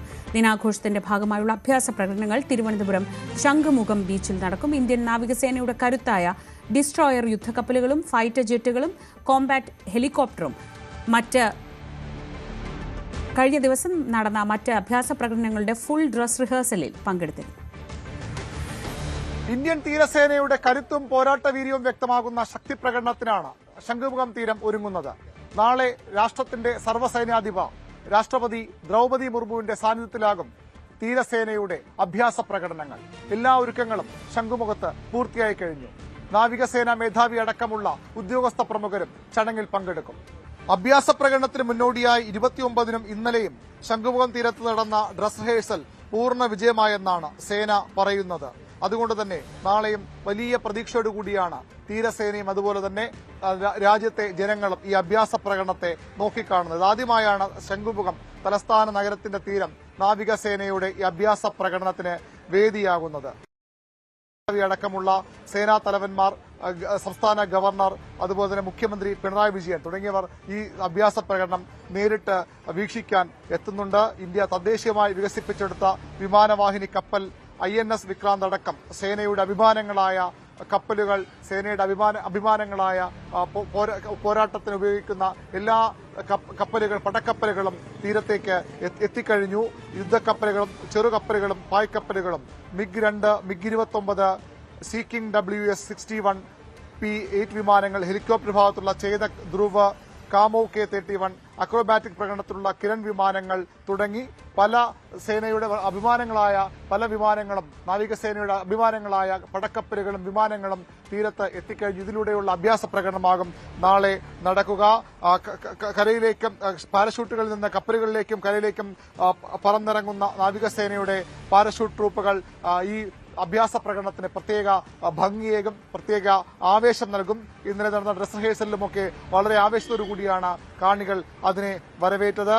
അപകടത്തിൽപ്പെടുന്ന സേന സ്വാഭാവികമായും രാജ്യസുരക്ഷയ്ക്ക് വേണ്ടി ഉള്ളതാണ്. പക്ഷേ അതിനപ്പുറത്തേക്ക് നമ്മുടെ മത്സ്യത്തൊഴിലാളികൾ കടലിൽ പോകുമ്പോൾ പലപ്പോഴും അപകടത്തിൽപ്പെടാറുണ്ട്. അവരെ രക്ഷിക്കാൻ വേണ്ടിയും നാവികസേനയുടെ, തീരസേനയുടെ വലിയ സഹായം ഉണ്ടാകാറുണ്ട്. അതുമായി ബന്ധപ്പെട്ട ഡെമോയും ഈ പ്രകടനത്തിൽ ഉണ്ടാകും. നാളത്തെ നാവികസേന ദിനത്തിന്റെ ഭാഗമായുള്ള അഭ്യാസ പ്രകടനങ്ങളിൽ അതുമുണ്ടാകും. ഈ വിമാനത്താവളം നാളെ എത്തുന്ന രാഷ്ട്രപതിയെ സ്വീകരിക്കാനുള്ള ഒരുക്കങ്ങളും പൂർണ്ണമാണ്. രാഷ്ട്രപതി വരുന്നത് മുതൽ പോകുന്നത് വരെയുള്ള എല്ലാ ക്രമീകരണങ്ങളും ഡ്രസ് റിഹേഴ്സലിന്റെ ഭാഗമായി ഇന്നലെ ഇവിടെ പരീക്ഷിച്ചു കഴിഞ്ഞു. അതിലും പൂർണ്ണ വിജയമാണ്. എല്ലാം മുറപ്രകാരം നടക്കും എന്ന പ്രതീക്ഷത്തിനാണ് അധികൃതർ ഉള്ളത്. വിമാനത്താവളത്തിൽ നിന്നെത്തുന്ന രാഷ്ട്രപതി വേദിയിൽ ഗാർഡ് ഓഫ് ഓണർ നൽകി സ്വീകരിക്കും. ആ സമയത്ത് തന്നെ നേവൽ ബാൻഡ് സംഘത്തിന്റെ ബാൻഡും ഉണ്ടാകും. INS കൊൽക്കത്തയുടെ 21 ഗൺ സല്യൂട്ടാകും രാഷ്ട്രപതിയെ വരവേൽക്കാനായി സേന ഒരുക്കുക. വേദിയിൽ രാഷ്ട്രപതി എത്തി ദേശീയഗാന ആലാപന ചടങ്ങുകൾക്ക് പിന്നാലെ ഈ പ്രകടനം ആരംഭിക്കും. MH-60 ഹെലികോപ്റ്ററുകളുടെ പ്രകടനമാകും ആദ്യമുണ്ടാകുക. അതിനുശേഷം ഡോർണിയർ വിമാനങ്ങൾ 4 നിലനിർത്തി കാണികളെ ആ രീതിയിൽ വിസ്മയപ്പെടുത്താനുണ്ടാകും. INS Imphal, INS Udayagiri, INS Kolkata തുടങ്ങി സേനയുടെ അഭിമാനങ്ങളായ NS കമാൽ അടക്കമുള്ള യുദ്ധക്കപ്പലുകൾ ഒരുമിച്ചെത്തി കാണികളെ വിസ്മയിപ്പിക്കും, അമ്പരപ്പിക്കും, എതിരാളികളെ ഭയപ്പെടുത്തും. കാരണം ഇന്ത്യൻ തീരസേനയുടെ ശക്തി, എല്ലാ ശക്തിയും പ്രകടമാകുന്ന ഒരു അഭ്യാസമാകും നാളെ നടക്കാൻ പോവുക. ഇത് സാധാരണഗതി നേവി ദിനത്തിന്റെ ഭാഗമായി കൂടിയാണെങ്കിൽ ഇന്ത്യൻ തീരസേനയുടെ ശക്തി പ്രകടമാകുമ്പോൾ സ്വാഭാവികമായും അതിൽ രാജ്യത്തിന്റെ ശത്രുക്കൾ, രാജ്യത്തിന്റെ എതിരാളികൾ കൂടി ആ രീതിയിൽ ഭയപ്പെടുത്തുന്ന ഒന്നായി മാറും. 3 ചേതക് ഹെലികോപ്റ്ററുകൾ ഉണ്ടാകും. ബോംബർ ജെറ്റ് വിമാനങ്ങളും ഈ ഡ്രസ് റിഹേഴ്സലിന്റെ ഭാഗമായി ഇവിടെ പ്രകടനത്തിൽ പങ്കെടുത്തിരുന്നു. INS വിപുലും, വിദ്യുത് എന്നിവയിൽ നിന്ന് മിസൈൽ തൊടുക്കുന്നതിനും ഉള്ള സംവിധാനങ്ങൾ കൂടിയാണ് സേന ഇവിടെ ഒരുക്കുന്നത്. അങ്ങനെ ഇന്ത്യൻ നാവികസേനയുടെ ഏറ്റവും അഭിമാനങ്ങളായ യുദ്ധക്കപ്പലുകളും പടക്കപ്പലുകളും അതുപോലെ തന്നെ ഹെലികോപ്റ്ററുകളും ഒക്കെ ഇവിടെ എത്തുന്നുണ്ട്. വലിയ രീതിയിലുള്ള ക്രമീകരണങ്ങളുടെ ഭാഗമായി ശംഖുമുഖം തീരത്തും തിരുവനന്തപുരം തലസ്ഥാന നഗരത്തിലുമൊക്കെ ഒരുക്കിയിട്ടുണ്ട്. വലിയ സുരക്ഷാ ക്രമീകരണങ്ങളുണ്ട്. രാജ്യത്തിന്റെ സർവ്വസൈന്യാധിപ എത്തുന്നത് കൊണ്ട് തന്നെ ആ രീതിയിലുള്ള ക്രമീകരണങ്ങളുണ്ട്. മുഖ്യമന്ത്രിയും ഗവർണറും അടക്കമുള്ള VVIPകളുടെ വലിയൊരു നിരയുണ്ടാകും.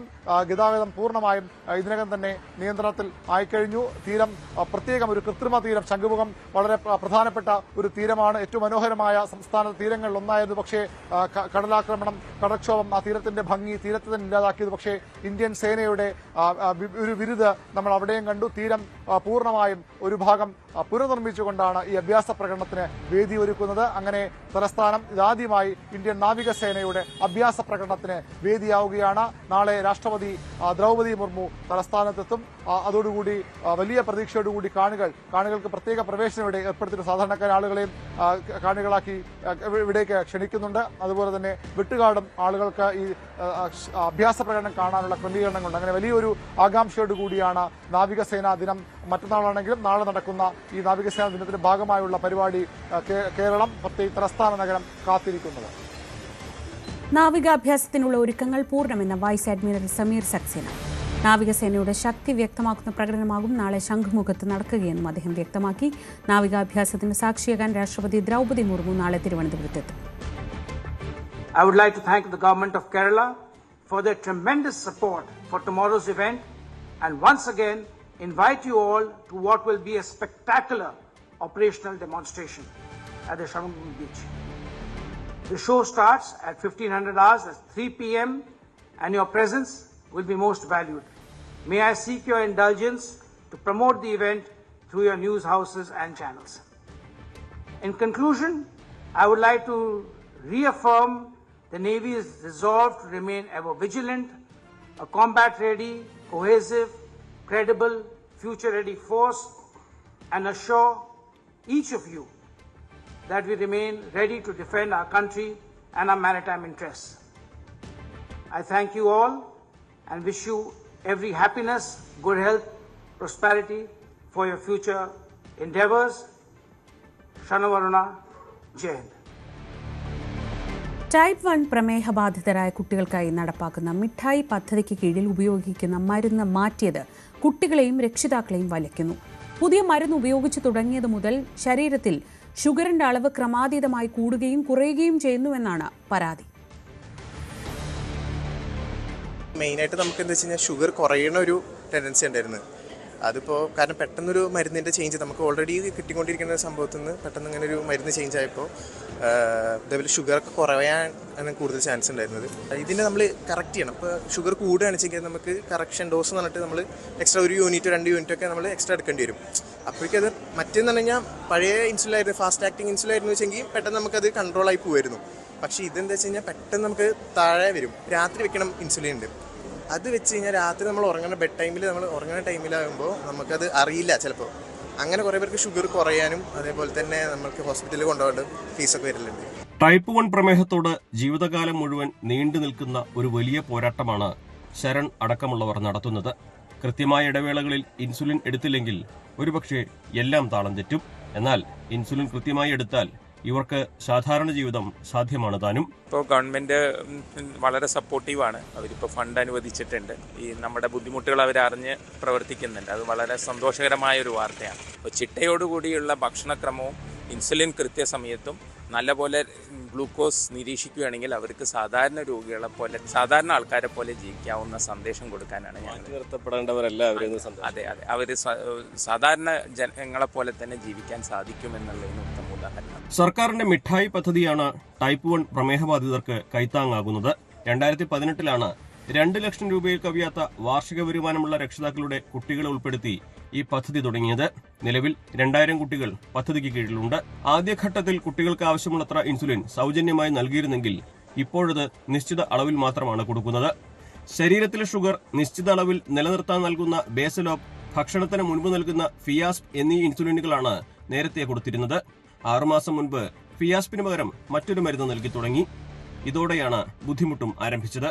ആദ്യം നമുക്ക് സർക്കാർ 2018 മിഠായി എന്ന പദ്ധതി രൂപീകരിക്കുമ്പോൾ നല്ല ഫാസ്റ്റ് ആക്ടിങ് ഇൻസുലിനാണ് തന്നുകൊണ്ടിരുന്നത്. അപ്പോൾ ഈയിടെയായിട്ട് അത് കുറച്ചും കൂടെ ലോങ് ആക്ടിങ് ഉള്ള ഇൻസുലിൻ തരുന്നു. സാമ്പത്തിക പ്രതിസന്ധിയാണ് ചൂണ്ടിക്കാട്ടുന്നത്. സർക്കാരിൻ്റെ കണക്കിൽപ്പെടാതെ എത്രയോ കുട്ടികൾ പുറത്തുണ്ട്. ഇപ്പോൾ നിലവിൽ മിഠായി അപ്രൂവൽ പോലും നടക്കുന്നില്ല. മാസം ഒരു 10-20 രൂപയോളം ഏകദേശം ചികിത്സ ചെലവ് വരുന്ന ഇത് പല കുട്ടികൾക്കും എല്ലാം 90% കൂലിപ്പണിയെടുക്കുന്ന കുടുംബങ്ങളെ അതാണ് സർക്കാർ മിഠായി പദ്ധതിയിൽ ഉൾപ്പെടുത്തുന്നത്. പക്ഷെ ഒന്നും ചികിത്സാ ചെലവ് താങ്ങാൻ കഴിയാത്ത രീതിയിൽ. അപ്പോൾ അതിനൊക്കെ സർക്കാർ ഒരു പരിഗണന നൽകണം. സാമ്പത്തിക പ്രതിസന്ധിയാണ് മരുന്ന് മാറ്റാൻ കാരണമെന്നാണ് അനൌദ്യോഗിക വിശദീകരണം. 3.8 കോടി രൂപയാണ് മിഠായി പദ്ധതിക്കായി മാറ്റിവെക്കുന്നത്. ഫിയാസ്പിനേക്കാൾ വില കുറഞ്ഞ മരുന്നാണ് ഇപ്പോൾ നൽകുന്നത്. പദ്ധതി തുടങ്ങിയ കാലത്ത് സഹായം ലഭിക്കുന്ന കുട്ടികളുടെ എണ്ണം കുറവായിരുന്നു. വർഷം തോറും കുട്ടികളുടെ എണ്ണം കൂടിയെങ്കിലും അതിന് ആനുപാതികമായി ഫണ്ട് വർദ്ധിപ്പിക്കാത്തതാണ് പ്രതിസന്ധികൾക്ക് കാരണം. ന്യൂസ് 18 മലപ്പുറം. ശബരിമലയിൽ ഭക്തരുടെ തിരക്കേറി ഉച്ചവരെ ശബരിമല സന്നിധാനത്തെത്തിയത് 47,300 തീർത്ഥാടകരാണ്. നിലയ്ക്കലും പമ്പയിലുമെല്ലാം അയ്യപ്പന്മാരുടെ തിരക്കേറി മണ്ഡലകാല തീർത്ഥാടനം തുടങ്ങി. ആദ്യ 16 ദിവസത്തിനകം 14 ലക്ഷം അയ്യപ്പന്മാരാണ് എത്തിയത്. അതേസമയം ക്ഷേത്രത്തിലെ വരുമാനം 100 കോടിയോളമായി. തീർത്ഥാടകരുടെ എണ്ണത്തിൽ വർധനമാണ് ഇന്നും രേഖപ്പെടുത്തുന്നത്. മണിക്കൂറിൽ 5000-ഓളം പേരാണ് ഓരോ മണിക്കൂറിലും 18-ാം പടി കയറി എത്തുന്നത്. കഴിഞ്ഞ ദിവസങ്ങളിൽ തീർത്ഥാടക തിരക്ക് കുറവായിരുന്നു. എന്നാൽ ഇന്ന് വീണ്ടും തിരക്ക് കയറുന്ന കാഴ്ചയാണ് ഉള്ളത്. രാവിലെ മുതൽ തന്നെ തീർത്ഥാടകരുടെ എണ്ണത്തിൽ വലിയ വർധനമുണ്ടായി. ആദ്യ മണിക്കൂറുകളിൽ 4700-ഓളം തീർത്ഥാടകരാണ് ഓരോ മണിക്കൂറിലും എത്തിയത്. ഇപ്പോൾ 5000-ൽ ഏറെ പേർ ഓരോ മണിക്കൂറിലും മല കയറി വരുന്നു എന്നാണ് കണക്കുകൾ. ഇന്നലെയും 96,000-ൽ പരം തീർത്ഥാടകരാണ് സന്നിധാനത്തേക്ക് എത്തിയത്. ഞായറാഴ്ചയായിരുന്നു ഏറ്റവും കുറഞ്ഞ തീർത്ഥാടകരുടെ ഏറ്റവും കുറവ് രേഖപ്പെടുത്തിയത് ഈ സീസണിൽ. 62,009 പേരാണ് അന്ന് മല കയറിയത്. അതിൻ്റെ തലേ ദിവസം ശനിയാഴ്ച 76,151 പേരാണ് മല കയറിയത്. ഈ തരത്തിൽ തിരക്കിൽ വലിയ തോതിൽ കുറവുണ്ടായി. എന്നാൽ കഴിഞ്ഞ 16 ദിവസത്തെ കണക്കുകൾ നോക്കിയാൽ 14 ലക്ഷത്തോളം തീർത്ഥാടകർ എത്തി എന്നാണ് കണക്കുകൾ. ഇത് ഔദ്യോഗികമായ കണക്കാണ്. അതോടൊപ്പം 70,000 പേർക്ക് വെർച്വൽ ക്യൂ വഴിയും 5,000 പേർക്ക് സ്പോട്ട് ബുക്കിംഗ് വഴിയും ദർശനം സാധ്യമാക്കുന്ന ഒരു സംവിധാനമാണ് ഏർപ്പെടുത്തിയത്. എങ്കിലും അതിലേറെ പേർ ഓരോ ദിവസവും എത്തുന്ന കാഴ്ചയാണ് കാണുന്നത്. തീർത്ഥാടകരുടെ എണ്ണം കൂടുന്നതനുസരിച്ച് തന്നെ വരുമാനത്തിലും വലിയ തോതിൽ വർധനവ് ഉണ്ടായിട്ടുണ്ട്. 66 കോടി ആയിരുന്നു കഴിഞ്ഞ സീസണിൽ ആദ്യ 15 ദിവസമെങ്കിൽ ഇത്തവണ അത് 92 കോടിയായി ഉയർന്നിട്ടുണ്ട്. ഓരോ ഇനത്തിലുമുള്ള വരുമാനത്തിൽ വർധനവ് രേഖപ്പെടുത്തുകയുണ്ടായി. അതേസമയം തീർത്ഥാടകരുടെ സൗകര്യങ്ങളുടെ കാര്യത്തിൽ ഒട്ടും കുറവ് വന്നിട്ടില്ല. ആദ്യ ദിവസങ്ങളിലുണ്ടായ വളരെ പരിമിതമായ ചില സമയങ്ങളിൽ ഉണ്ടായ ചില ബുദ്ധിമുട്ടുകൾ ഒഴിച്ചാൽ തീർത്ഥാടകർക്ക് നല്ല തോതിൽ വന്ന് ദർശനം നടത്തി മടങ്ങാനുള്ള സാഹചര്യം ഒരുങ്ങി എന്നാണ് നമുക്ക് മനസ്സിലാക്കാൻ സാധിക്കുന്നത്. പോലീസിൻ്റെയും മറ്റ് അധികൃതരുടെയും ദേവസ്വം ബോർഡിൻ്റെയും എല്ലാം ഭാഗത്തുനിന്ന് ഉദ്യോഗസ്ഥരുടെ ഭാഗത്തു നിന്നുള്ള സഹകരണം തീർത്ഥാടകർക്ക് വലിയ തോതിൽ ലഭിക്കുന്നുണ്ട്. അതുകൊണ്ട് തന്നെ തീർത്ഥാടനം സുഗമമായി നടക്കുന്നു എന്നതാണ് ഇപ്പോഴും നമുക്ക് നൽകാനുള്ള വിവരം. സന്നിധാനത്തെത്തുന്ന അയ്യപ്പന്മാർക്ക് പറയാനുള്ളത് പോലീസ് അയ്യപ്പന്മാരുടെ സേവനത്തെക്കുറിച്ചാണ്. തിരക്ക് നിയന്ത്രിക്കുന്നതിലും പ്രായമായവർക്കും കുട്ടികൾക്കും പ്രത്യേക സൗകര്യം ഒരുക്കുന്നതിലും പോലീസ് ഉദ്യോഗസ്ഥർ പ്രത്യേകം ശ്രദ്ധിക്കുന്നതുകൊണ്ടാണ് തീർത്ഥാടന കാലം പരാതികളില്ലാതെ സുഗമമായി മുന്നോട്ട് പോകുന്നത്. കേരള പോലീസിന്റെ സർവീസ് എനിക്ക് പറയാതിരിക്കാൻ വയ്യ. കംപ്ലീറ്റ് അത്രയ്ക്ക് കോപ്പറേറ്റ് എന്ന് പറയുമ്പോൾ നിങ്ങൾക്ക് എന്ത് വേണം, നിങ്ങൾ എന്നെ വിളിച്ചുകൊണ്ട് പോയിട്ട് ദർശനം കഴിച്ച് തിരിച്ച് എന്നെ കൊണ്ട് എത്തിച്ചു. നിങ്ങൾ എന്ത് വേണമെന്നാണ് ചോദിക്കുന്നത്. ഇത്രയും ഇതിൽ കേരള പോലീസിന്റെ സർവീസ് എനിക്ക് പറയാതിരിക്കാൻ വയ്യ. വളരെ നന്ദി അവരോട്, ആ ഡിപ്പാർട്ട്മെന്റിന്റെ സേവനത്തോടും വളരെ വളരെ നന്ദി. ഈ പറയുന്നത് വർഷങ്ങളായി ശബരിമലയിൽ ഔദ്യോഗികമായും ഭക്തൻ എന്ന നിലയിലും എത്താറുള്ള മുൻ ഉദ്യോഗസ്ഥനാണ്. 18-ാം പടിയിലെ നടുവൊടിക്കുന്ന ജോലി മാത്രമല്ല, പമ്പ മുതൽ സന്നിധാനം വരെ തീർത്ഥാടകരെ സഹായിക്കുന്ന ജോലി കൂടിയുണ്ട് ശബരിമലയിൽ ഡ്യൂട്ടിയിലുള്ള പോലീസുകാർക്ക്. മലയാളികൾ മാത്രമല്ല, അയൽ സംസ്ഥാനങ്ങളിൽ നിന്നുള്ള തീർത്ഥാടകരും പോലീസിന്റെ സേവനത്തെ എടുത്തു പറയുന്നുണ്ട്. Everything is okay, there is no issue, don't follow rumors, God will take care everything. எப்பவும் இருந்ததோட இந்த வருஷம் நல்லா மகிழ்ச்சியாக இருந்தது. ஒன்றும் சிறப்பாக பரவாயில்ல, நல்லா இருக்கு. దర్శనం చాలా బాగా జరిగింది, ఎక్కడ క్రౌడ్ లేదు. అందరూ రండి అయ్యప్ప స్వామి దర్శించుకోండి, బాగా ఉంటుంది. ADGP S ശ്രീജിത്തിന്റെ നേതൃത്വത്തിൽ 3 സ്പെഷ്യൽ ഓഫീസർമാരാണ് പോലീസുകാരുടെ പ്രവർത്തനങ്ങൾ ഏകോപിപ്പിക്കുന്നത്. ലോക്കൽ പോലീസിൽ നിന്നും ബറ്റാലിയനുകളിൽ നിന്നും എത്തുന്നവർ സേവന സന്നദ്ധരായാണ് ചുമതലയേൽക്കുന്നതെന്ന് സന്നിധാനം SO ശ്രീകുമാർ. ഞങ്ങളെല്ലാവരും അപ്പോൾ ADGP സാറിന് കൂടെ സ്റ്റേ ഉണ്ട്, അദ്ദേഹം ഉൾപ്പെടെ ഉടനെ ചെയ്യുന്നത് നമ്മളെല്ലാം വന്നേക്കുന്ന അയ്യപ്പന്മാരെ സഹായിക്കുക. നമ്മൾ സ്ഥിരം പോലീസ് ജോലി വിട്ടിട്ട് വരുന്ന ആൾക്കാർക്ക് എന്ത് സേവനം ചെയ്തു കൊടുക്കുക, എന്ത് തരത്തിൽ ദർശനത്തിന് നമുക്ക് അവരെ സഹായിക്കാൻ പറ്റുമെന്ന് നോക്കാനാണ്. അപ്പോൾ അത് അവരെ കൂടെ നമ്മൾ ഓർമ്മിപ്പിക്കുന്നു, മോട്ടിവേറ്റ് ചെയ്യുന്നു. നമ്മൾ മറ്റ് എല്ലാ പോലീസിൻ്റെ എല്ലാ മേലങ്കി അഴിച്ചു വെച്ചിട്ട് അയ്യപ്പന്മാരെ സഹായിക്കുക, എന്ത് സഹായമാണ് ചെയ്യേണ്ടതെന്ന്, അതാണ് നമ്മുടെ ഇവിടുത്തെ ജോലി. അവർക്ക് ദർശനം സുഖകരമായിട്ട് നടത്തിക്കൊണ്ടുപോകാൻ ഒരു സഹായം ചെയ്യുക. തിരക്ക് നിയന്ത്രണത്തിന് 2ാം ഘട്ടത്തിൽ 1543 പോലീസുകാരാണ് ഡ്യൂട്ടിയിൽ. സോപാനം, കൊടിമരം, 18-ാം പടി, മാളികപ്പുറം, ശരംകുത്തി, മരക്കൂട്ടം, പാണ്ടിത്താവളം തുടങ്ങി 10 മേഖലയായാണ് സന്നിധാനത്തെ പോലീസ് സേനയെ തരംതിരിച്ചിരിക്കുന്നത്. നിലയ്ക്കൽ മുതൽ സന്നിധാനം വരെയുള്ള മേഖലയിലെ വിവരങ്ങൾ 3 സ്പെഷ്യൽ ഓഫീസർമാരും എപ്പോഴും അവലോകനം ചെയ്തുകൊണ്ടിരിക്കും. ഒരു ഗ്രൂപ്പ് ഉണ്ടാക്കിയിട്ടുണ്ട്. അതിനകത്ത് ദേവസ്വം ബോർഡ് എക്സിക്യൂട്ടീവ് ഓഫീസറുണ്ട്, സ്പെഷ്യൽ കമ്മീഷണർ സാറുണ്ട്, പിന്നെ 3 എസ്ഒമാരും ഉണ്ട്. അതിന് വേണ്ടപ്പെട്ട ആൾക്കാർ ചേർന്നിട്ട് കൂട്ടായ ഒരു തീരുമാനം എടുത്ത് നിലയ്ക്കൽ തൊട്ട് തന്നെ കൺട്രോൾഡായിട്ട് റെഗുലേറ്റ് ചെയ്ത് കയറ്റി വിടുകയാണ്. തീർത്ഥാടകരോട് സഹാനുഭൂതിയോടെ പെരുമാറാനും ക്ഷേത്രത്തിന്റെ പരിശുദ്ധി കാത്തുസൂക്ഷിച്ചുകൊണ്ട് പ്രവർത്തിക്കാനും സദാസമയവും ശ്രദ്ധിക്കുന്നുണ്ട് ഡ്യൂട്ടിയിലുള്ള പോലീസ് അയ്യപ്പന്മാർ. ന്യൂസ് 18 സന്നിധാനം. ഇന്നത്തെ സ്വർണം വെള്ളി നിരക്കുകൾ നോക്കാം. കവിത ഗോൾഡ് ആൻഡ് ഡയമണ്ട്സ് ഇന്നത്തെ സ്വർണം വെള്ളി നിരക്കുകൾ നിങ്ങൾക്കായി സമർപ്പിക്കുന്നത് Kavitha gold and diamonds, the versatile jeweller. സ്വർണ്ണവില 22 ക്യാരറ്റ് ഗ്രാമിന് 11,935 രൂപ, പവന് 95,480 രൂപ. 18 ക്യാരറ്റ് ഗ്രാമിന് 9,895 രൂപ, പവന് 79,000 രൂപ. വെള്ളി ഗ്രാമിന് 188 രൂപ, കിലോഗ്രാമിന് 1,88,000 രൂപ. കവിത ഗോൾഡ് ആൻഡ് ഡയമണ്ട്സ് ഇന്നത്തെ സ്വർണം വെള്ളി നിരക്കുകൾ നിങ്ങൾക്കായി സമർപ്പിച്ചത് Kavitha gold and diamonds, the versatile jeweller. പകൽ വാർത്ത പൂർണ്ണമാകുന്നു. ഇടവേളയ്ക്ക് ശേഷം സ്പോട്ട് ലൈഫ് കാണാം.